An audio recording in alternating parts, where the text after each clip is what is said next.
여러분 안녕하십니까? 오승종 변호사입니다.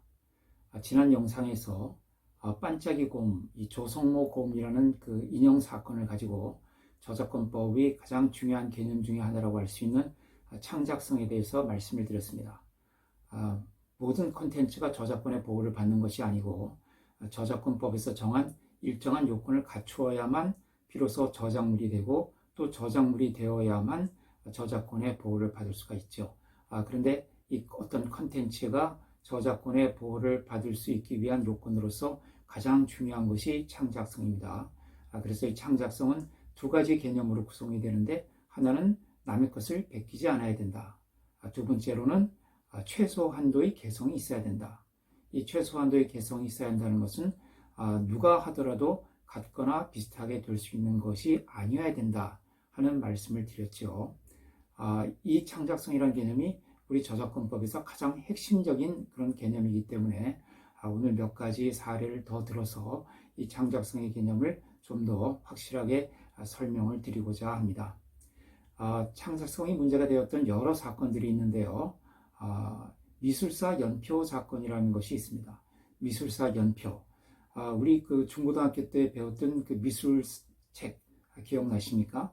그 미술책 보면은 대개 뒤에 그 미술사 연표라는 것이 붙어 있죠. 이 미술사 연표에 보면은 이제 그 연도를 BC 3만 년부터 현대까지 이렇게 쭉 연도를 큼직큼직하게 사이를 띄어서 기재를 해놓고, 그 다음에 서양에서는 언제 무슨 미술이 있었다.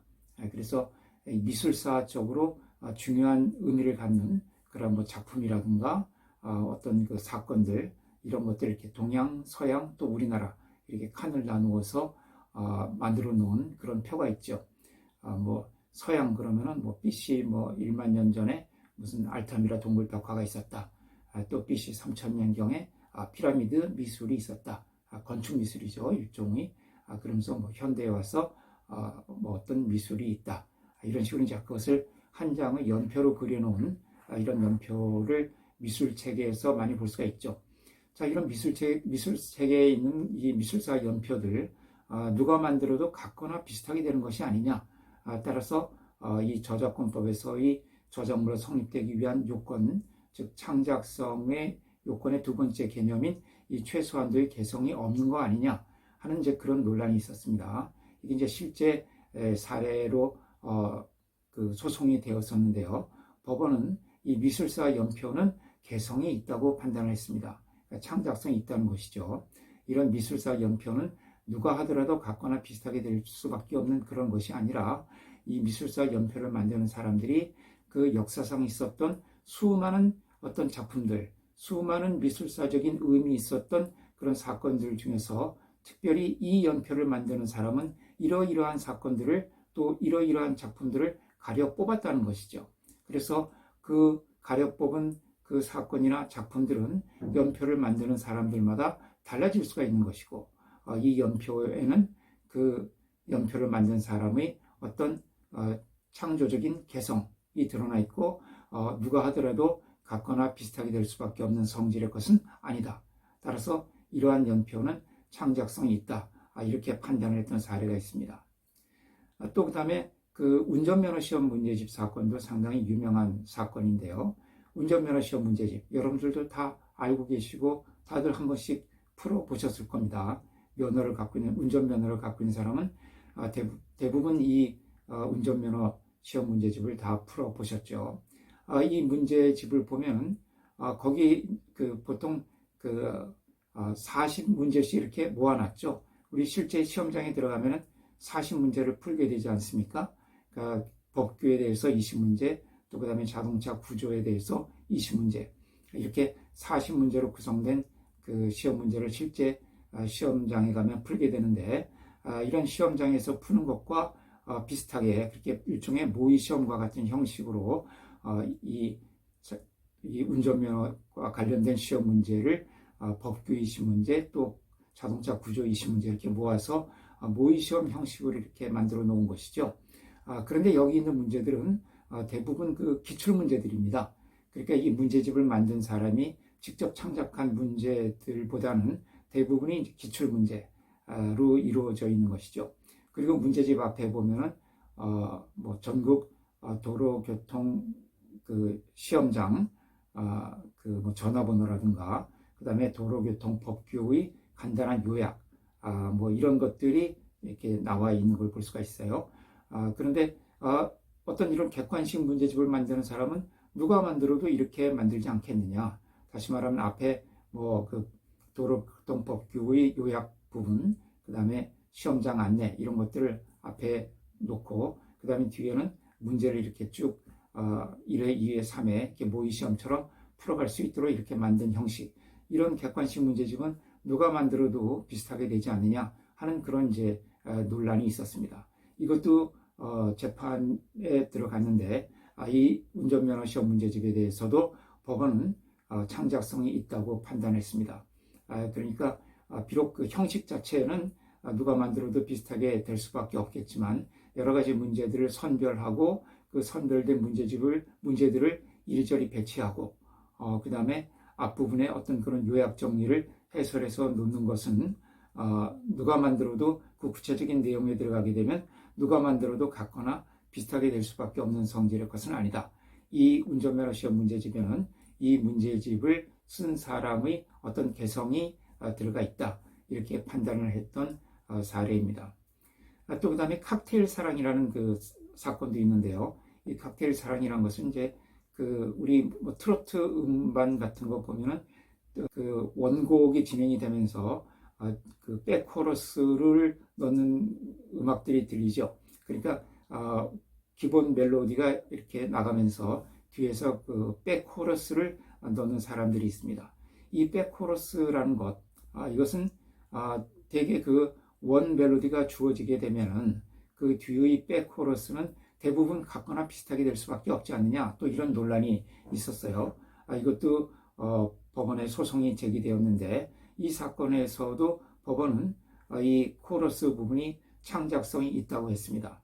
그러니까 이 음반에 담겨 있는 백코러스를 보니까 이것은 그 비록 원음이 동일하게 주어진다고 하더라도 누가 하더라도 같거나 비슷하게 이런 백코러스가 나오는 것이 아니라 이 음반의 경우를 보니까 이 백코러스는 참 그 독창적으로 그러니까 어떤 이 백코러스를 넣는 사람이 어떤 창조적인 개성, 음악적인 개성이 상당히 뚜렷하게 발휘된 그런 백코러스라고 봐서 또 창작성이 있다고 인정을 했습니다. 여기 반해서 우리 지난번에 봤던 그 반짝이 고음 같은 경우에는 창작성이 없다고 했었고요. 또 그 다음에 법조 수첩 사건이라는 것이 있습니다. 이 법조 수첩은 뭐냐면은 지금은 많이 쓰지 않는데 지금은 뭐 제작을 안 하는 것 같습니다. 저희가 처음 그 판사가 됐을 때는 아주 그 뭐 법조인들의 필수품 같은 그런 수첩입니다.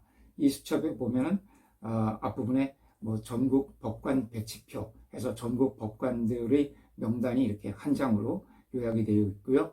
또 뒷장에 보면은 전국 검사 배치표. 그래서 뭐 어느 지방검찰청 뭐 몇 부에 어떤 검사가 있다 하는 것이 이 조직도와 함께 그 검사의 이름까지 다 나와 있고요. 아무래도 이제 그 당시에는 이 법조인들의 숫자가 상당히 적었기 때문에 그렇게 한 장으로 이렇게 정리가 될 수 있었던 것 같아요. 그리고 어떤 뭐 사건에 필요한 여러 가지 수치들, 예를 들어서 그 우리 소송을 제기하게 되면은 그 소송물 금액에 따라서 인지를 붙이게 되어 있거든요.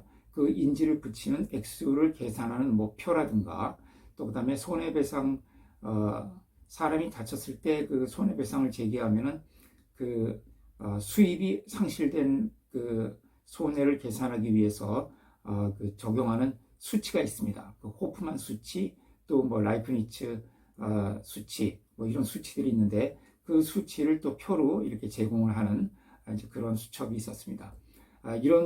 이 수첩이 창작성이 있느냐 하는 것이 법원에서 또 문제가 됐었는데요. 이런 수첩은 또 창작성이 없다고 그랬습니다. 그러니까 법조인들에게 필요한 수첩을 만드는 사람이라면 누구나 이런 형식으로 수첩을 만든다는 것이죠. 또 그 다음에 그 제품 사진에 대한 그 사건이 많이 있습니다. 그 우리 대법원에서 판결했던 사건 중에 그 우리 뭐 신문이나 이런 데 보면은 이 전단지 같은 것이 끼어오는 경우가 많이 있죠. 그 전단지에 보면은 뭐 예를 들어서 어떤 슈퍼마켓 전단지에 보면은 뭐 수박이라든가 뭐 아니면 뭐 어떤 물건들 이런 뭐 과일이라든가 뭐 이런 여러 가지 그 슈퍼에서 팔고 있는 그런 제품들의 사진이 실려 있는 그런 전단지를 볼 수가 있는데 이 전단지의 사진을 누가 이제 그대로 갖다가 퍼다 쓴 모양입니다.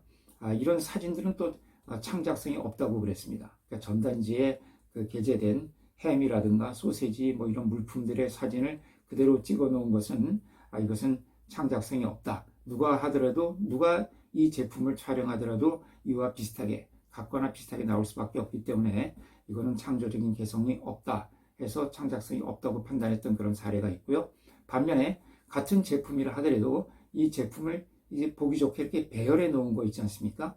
그러니까 뭐 이 같은 햄이라고 해도 햄 제품을 그대로 찍어 놓은 것은 창작성이 없지만은 이 햄 제품과 그 다음에 뭐 옆에 포도주병을 이렇게 배치를 하고 옆에 과일 같은 것을 배치를 해서 마치 지금 하나의 식탁이 차려진 것처럼 이렇게 일종의 정물 사진처럼 배치를 해 놓은 그런 사진은 또 창작성이 있다고 했습니다. 그래서 이렇게 창작성이 있느냐 없느냐를 가지고 상당히 많은 그런 다툼이 일어나고 실제 저작권 침해 소송에서 기본적으로 창작성이 있어야만 이것이 저작물로 인정이 되고 저작물로 인정이 되어야만 저작권의 보호를 받을 수 있고 저작권의 보호가 인정되어야만 또 침해를 주장할 수 있는 것이죠. 그래서 이 창작성은 저작권 분쟁에 있어서 가장 첫 출발점이 되는 그런 개념입니다. 또 그리고 그만큼 많이 문제가 되기도 하고요. 그래서 창작성에 대해서는 좀 더 여러 가지 폭넓은 사례를 통해서 여러분들이 그 개념을 확실하게 알아둘 필요가 있습니다. 네, 그런 취지에서 오늘 영상 준비했고요. 이 영상이 여러분들에게 도움이 되셨기를 바랍니다. 감사합니다.